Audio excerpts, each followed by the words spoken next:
Good morning, students. Welcome to online classes provided by MDN Public School Kalayat.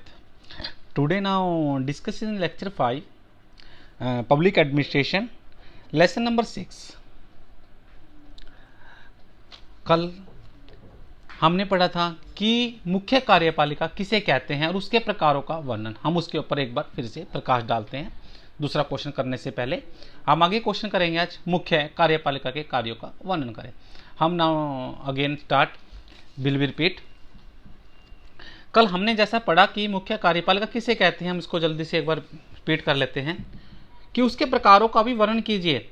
व्यापक अर्थों में कार्यपालिका में वे सभी कर्मचारी अधिकारी शामिल होते हैं जो प्रशासनिक कार्य करते हैं, अर्थात प्रशासनिक के अंडर रहकर कार्य करते हैं। परंतु संकुचित अर्थों में कार्यपालिका का अर्थ सरकार के मुखिया व मंत्रिमंडल से था। कार्यपालिका की परिभाषा विद्वानों ने अलग अलग दी है। जैसे कि हमने परिभाषा में डॉक्टर गवर्नर के अनुसार पढ़ा है।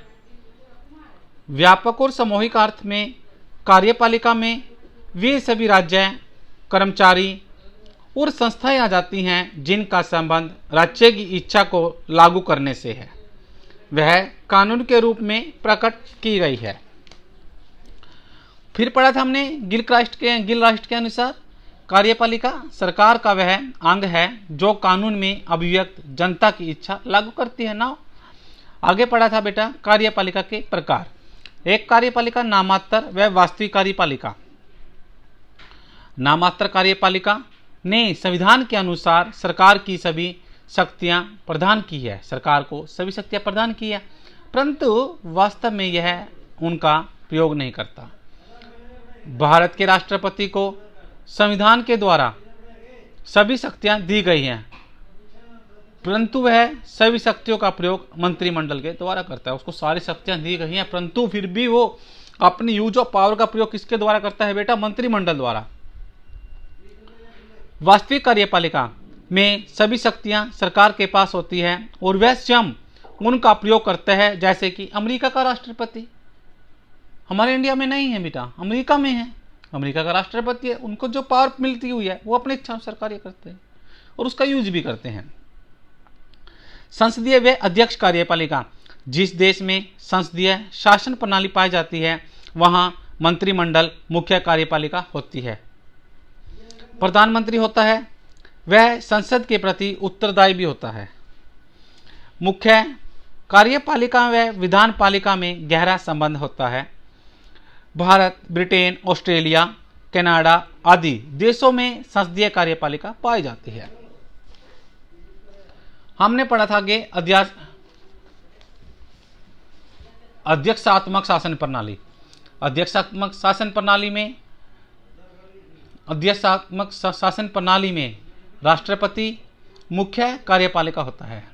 राष्ट्रपति न तो संसद का सदस्य होता है बेटा और न ही वह संसद के प्रति दायित्व होता है। लिखा है ना, जैसे कि राष्ट्रपति न तो संसद का सदस्य होता है और न ही वह संसद के प्रति उत्तरदायित्व होता है। उदाहरण अमेरिका का राष्ट्रपति, सिंपल सा है। उसके बाद पढ़ा था हमने एकल बहु कार्यपालिका, बहुल कार्यपालिका।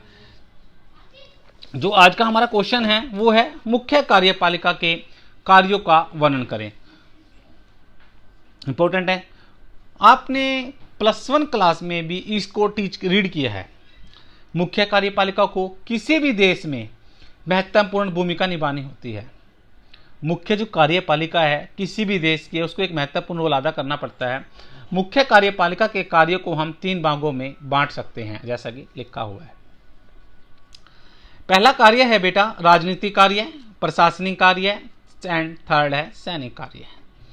राजनीतिक कार्य, आप इन बातों को समझने की कोशिश भी करें। बहुत सारे बच्चे अपने माइंड से भी लिख सकते हैं राजनीति आ गई, राजनीति पॉलिटिकल आ गई, सारी की सारी। प्रशासन एडमिनिस्ट्रेशन आ गया, सैनिक कार्य है। अब राजनीतिक कार्य में क्या क्या है? भारत में लोकतंत्रीय प्रणाली को अपनाया जाता है। भारत में कौन सी प्रणाली को अपनाया जाता है बेटा? लोकतंत्रीय, डेमोक्रेसी। इस कारण देश की मुख्य कार्यपालिका व जनता में गहरा संबंध है। कैसे? उदाहरण के लिए क्या कह सकते हो आप? इस कारण देश की जो मुख्य कार्यपालिका है और जनता में एक गहरा संबंध है। जैसे कि चोली और दामन का संबंध है कि वो एक दूसरे के बिना अधूरे हैं। उसी प्रकार देश की मुख्य कार्यपालिका और जनता में भी गहरा संबंध है। मुख्य कार्यपालिका हमेशा जनता की इच्छा के अनुसार उनके भलाई का ध्यान में रखते हुए कार्य करती है। कार्यपालिका क्या करती है? भी जनता के हित की भलाई की तरफ ध्यान देती है, उसकी इच्छा के अनुसार ही वो कार्य करती है। मुख्य कार्यपालिका समय समय सरकारी नीतियों व कार्यक्रम भी लागू करती है। नेक्स्ट पॉइंट है बेटा प्रशासनिक कार्य, प्रशासनिक एडमिनिस्ट्रेशन। मुख्य कार्यपालिका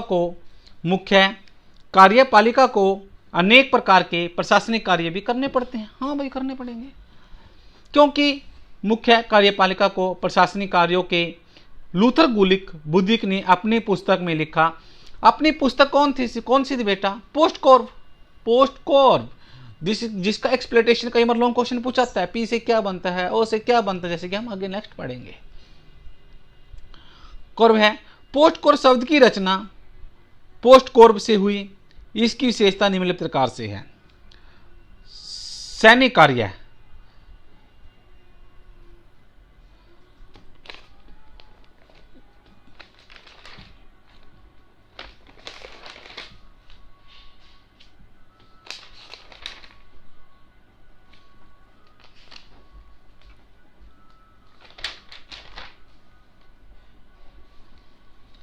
सैनिक कार्य के अंतर्गत उसके बाद आता है पी से क्या होता है बेटा? प्लानिंग। क्या होता है? प्लानिंग, योजना बनाना। प्लानिंग, अगर हम कोई भी कार्य करते हैं बेटा, उसके लिए हम सबसे पहले क्या करेंगे? प्लान बनाएंगे, एक एजेंडा बनाएंगे। एजेंडा क्या है? Agenda is the list of items to be concerned in a meeting etcetera. कोई भी आप प्लानिंग बनाते हैं, एक योजना बनाना पड़ेगा। कोई भी हम प्रोजेक्ट लेते हैं, कोई भी कार्य करते हैं, हम सोच समझ के उसके लिए पहले मैंने बनाते हैं। जैसे कि आप अब फाइनल एग्जाम सर चले हुए हैं आप लोगों के, तब उसके लिए क्या करोगे? योजना बनाएंगे, सिंपल सा। पी से क्या था? प्लानिंग, योजना। को मुख्य कार्यपालिका राष्ट्रपति व जनता के हित के लिए विकास संबंधी योजना बनाता है। क्या? राष्ट्रपति व जनता के हित के लिए मुख्य कार्यपालिका करती है। और कार्य क्या? ऑर्गेनाइजेशन का अर्थ क्या होता है? संगठन, भिन्न भिन्न लोगों का समूह बनाना। कार्यपालिका अपने कार्यों को पूरा करने के लिए विभाग, डिपार्टमेंट व उप डिपार्टमेंट के नियमित रूप से संगठन भी बनाती है।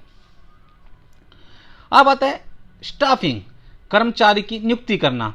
मुख्य कार्यपालिका अपने कार्यों को पूरा करने के लिए समय समय पर कर्मचारी भी नियुक्त करती है और उन कर्मचारियों को प्रशिक्षित सन तथा कार्य के अनुकूल परिस्थितियों का निर्माण भी करती है। आगे है डायरेक्टिंग। डायरेक्टिंग का अर्थ होता है एक डायरेक्ट रूप से किसी भी चीज में निर्देश देना, बताना कि हमने ऐसा कार्य ऐसे करना है, डायरेक्ट रूप से। प्रशासन से संबंधी सभी निर्णय को लागू करना व समय समय पर सभी स्तरों पर कर्मचारियों का मार्गदर्शन करना मुख्य कार्यपालिका का मुख्य कार्य है। को ऑर्गेनाइजेशन का अर्थ होता है बेटा समन्वय स्थापित करना। समन्वय का अर्थ होता है तालमेल। क्या होता है? आपस में तालमेल स्थापित करना। मुख्य कार्यपालिका सभी विभागों तथा उप विभागों में समन्वय स्थापित करती है। समन्वय का अर्थ क्या बताया मैंने बेटा? तालमेल। मुख्य कार्यपालिका सभी विभाग तथा उप विभागों में तालमेल स्थापित करती है। और से क्या बनता है? रिपोर्ट से आप अच्छी तरह जानते हो, रिपोर्ट देना। मुख्य कार्यपालिका अपने द्वारा किए गए, जो मुख्य कार्यपालिका है अपने द्वारा किए गए सभी कार्यों की रिपोर्ट भी उत्तरदायी को सौंपते हैं। B budget, very important question है बजट का लॉन्ग क्वेश्चन भी आता है बहुत बार। बजट तैयार करना। मुख्य कार्यपालिका अपने द्वारा किए जाने वाले सभी कार्यों को पहले बजट बनाती है। बिल्कुल बनाना पड़ेगा, कोई भी कार्य किया उसके लिए पहले एक बजट बनाना। कैसे? कि जैसे कि उदाहरण के लिए हमारे घर में कोई भी मैरिज है, कोई फंक्शन है, उसके लिए हम पहले एक बजट बनाते हैं ना घर पे अपने मम्मी पापा के साथ बैठ के, भी कितना टारगेट है, कितना पैसा हमारा लगेगा, हम उसके अनुसार तो कार्य करेंगे। एग्जाम्पल है बेटा ये समझाने के लिए। उसी प्रकार मुख्य कार्यपालिका अपने द्वारा किए जाने वाले कार्यों को पहले बजट बनाती है। हर परिवार में भी ऐसा होता है। आप उदाहरण तो कुछ भी ले सकते हैं। That's clear? ओके। सैनिक कार्य।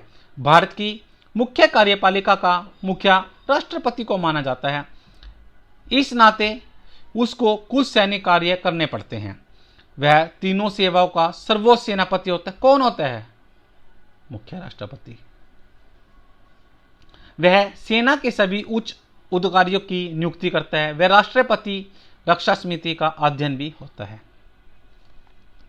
आप आज वीडियो बनाते समय बीच में थोड़ी सी मिसिंग हो गई थी आवाज़ की, किसी कारण से 1-2 सेकंड के लिए। आप बच्चे आगे से ऐसे ही रीड करें। आज का होमवर्क भी आपका यही रहेगा सभी स्टूडेंट्स का। Thank you, have a good day. आपका दिन शुभ हो।